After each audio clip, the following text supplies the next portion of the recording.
안녕하십니까. 여러분들의 항문 건강을 바꾸는 시간 항바시. 여러분들의 항문 질환을 지키는 건강지킴이 엉덩이 대장 이성근입니다. 반갑습니다.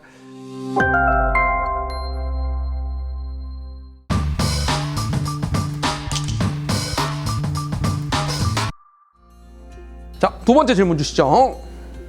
항문 질환의 치료 방법은 수술밖에 없을까요? 아니면 수술이 가장 좋은 방법일까요? 좋습니다. 좋은 질문이세요. 자, 항문 질환을 그냥 통틀어서 항문에 질환이 생긴 걸 제가 치질이라고 말씀을 드렸는데, 근데 이 치료에 대해서는 통틀어서 얘기할 수가 없습니다. 각 질환별로 다 설명을 할 수밖에 없고요. 결론적으로 먼저 말씀드리면 치핵은 수술할 필요 없다. 치루는 무조건 수술해야 된다. 치열도 수술할 필요 없다. 이렇게 결론을 낼 수 있겠습니다. 저하고 의견이 좀 다르신 분도 계실 거예요. 뭐 의사들마다 의견은 좀 틀리고요. 되게 사실 조심스러운 부분인데요. 일단 제일 명확한 건 치료는 무조건 수술해야 된다. 항문 주위 농양도 수술해야 된다. 이거는 뭐 어느 병원에 가도 다 동의하는 부분이기 때문에 치료는 수술을 하셔야 됩니다. 항문 주위 농양도 수술은 하셔야 됩니다. 물론 항문 주위 농양이 아주 초기여가지고 염증만 있는 단계라면 뭐 약 쓰고 항생제 쓰고 하면 좋아지는 경우도 있기 때문에, 제가 말한 항문 주위 농양은 농이 형성된 경우, 농이 차가는 경우에는 째가지고 배농수를 하셔야 되고요. 갑자기 하루 만에 아침에 일어나면 어제까지 조금 불편했다가 고름이 차는 경우도 있거든요. 그래서 빨리 수술하는 게 좋다, 이렇게 저는 강조를 드리고, 치료도 무조건 수술을 빨리를 하시는 걸 추천을 드립니다. 왜 그런고 하면 1번 첫 번째 이유, 단순 치료가 복잡 치료가 될 수 있습니다. 치료가 염증이 옆으로 길을 만들어서 터져 나오는 거라 그랬는데, 길이 하나인 거를 단순 치료라 그러지만 그 길이 갈래를 치잖아요. 우리 낙동강 한강도 보면 가다가 옆에서 이렇게 가지치기를 하는 것도 있잖아요. 복잡 치료도 그런 거죠. 복잡하다는 겁니다. 길이 복잡하다는 겁니다. 그래서 단순 치료일 때 수술하면 되게 간단해요. 합병증도 작고 뭐 변실금이나 뭐 재발이나 이럴 가능성도 작고. 근데 복잡 치료는 좀 문제가 되는 거죠. 복잡 치료는 재발합니다. 인터넷에서는 막 40% 재발이라고 얘기하지만 저희는 그까지는 안 되고 6개월, 1년 사이에 재발 확률이 그렇게 많지는 않거든요. 그게 단순 치료일 때 수술하면 할수록 더 좋습니다. 복잡 치료가 좀 되는 거죠. 대부분 치료가 왜 빨리 치료 안 하냐면요, 고름이 터져 나오면 증상이 없어지거든요. 생겼다가 이 길이 터져가지고 진물 한번 왈칵 나온 다음에는 아프지도 않고 피도 안 나고 진물도 안 나고 증상이 없거든요. 길만 이렇게 남는 거죠. 근데 그게 이제 방치하면은 자꾸 옆으로 이렇게 가지치기를 하기 때문에 치료는 무조건 수술을 해야 되고요. 두 번째, 빨리 수술할수록 좋은 이유는 합병증이 작아지기 때문에 그렇습니다.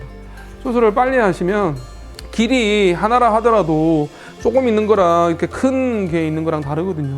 뭐 그 길을 염증을 제거 안 하면 재발을 하니까 염증을 제거하는 과정에서 뭐 변실금이라든가 뭐 통증이라든가 여러 가지 합병증이 늦으면 늦을수록 안 좋거든요. 저는 장편외과에 오시면 치료는 그냥 바로 당일날 수술하자고 해요.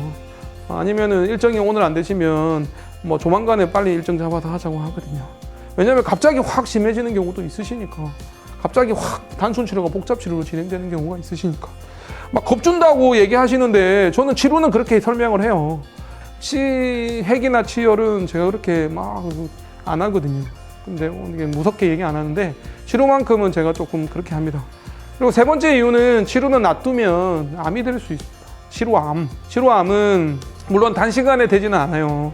뭐 치료 안 하고 몇 년간 방치하면 뭐 치료암으로 갈 수 있다, 이렇게 이제 돼 있기 때문에, 뭐 인터넷에서는 막 이렇게 타이틀로 치료는 놔두면 암 된다, 이렇게 타이틀로 많이 해서 치료 진단되면 덜커덕 암이 생길까봐 걱정들을 하시지만 그 정도는 아니신데, 그래도 치료는 암의 가능성도 있기 때문에 빨리 치료를 해야 될 것 같고요. 치핵은요, 저는 두 가지 경우를 제외하고는 수술을 권유드리지는 않습니다. 많은 분들께서 오해를 하시는데요. 항문외과 가면 치핵 무조건 수술하라고 권하는 거 아니야? 이렇게 얘기하시는 분도 계세요. 항문외과 의사 중에서도 치질을 수술을 무조건 권유하지 않는 의사가 점점 많아지고 있습니다. 그래서 책에 보면 1기, 2기, 3기, 4기로 나누는데 치질은 3기 이상 되면 수술을 하라, 이렇게 책에는 적혀져 있지만 저는 증상이 없거나 불편하지 않거나 합병증이 없으면 수술을 권하지 않습니다. 일단 합병증이 있으면 혈전이나 출혈이 과하게 돼서 빈혈이 생기거나 이런 합병증이 생기면 일단 수술을 저도 먼저 권유드리고요. 그다음에 불편해서 못 살겠다, 너무 힘든, 너무 불편하다, 참다 왔다 그러면 저도 수술은 하거든요. 그런데 그렇지 않은 경우에는 약하고 연고랑 자욕하시면 좋아지는 경우가 대부분 많으세요. 그래서 꼭 병원에 간다고 해서 수술을 무조건 권유하지는 않으시니까 병원을 너무 멀리 하지 마시고 병원을 너무 불친하지 마시고 이렇게 잘 활용하시면 좋을 것 같다는 생각이 듭니다. 마지막으로 치열도요. 저는 수술을 권유드리지는 않아요. 치열은 찢어지는 거잖아요. 찢어지면 약 바르면 연고 바르면 약 드시고 연고 바르시면 좋아집니다. 아무입니다. 그래서 급성치열은 거의 95% 이상인데 대부분 약하고 연고로 좋아지고요. 그리고 저는 이제 파사렉트라는 연고가 나온 다음부터는 치열은 더더욱이나 자신 있게 만성치열까지도 먼저 연고 치료, 약물 치료를 먼저 권유드리죠.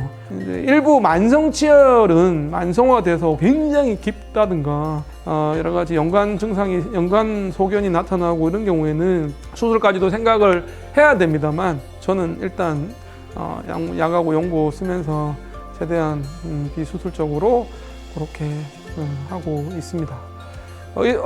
마지막으로 강조드리고 싶은 건 의사들마다 의견이 좀 다르다는 겁니다. 다양한 의견에 대해서 조금 이렇게 좀 수용해 주셨으면 좋겠다라는 생각이 좀 듭니다. 저는 장편한 내과 엉덩이 대장 이성근입니다. 고맙습니다.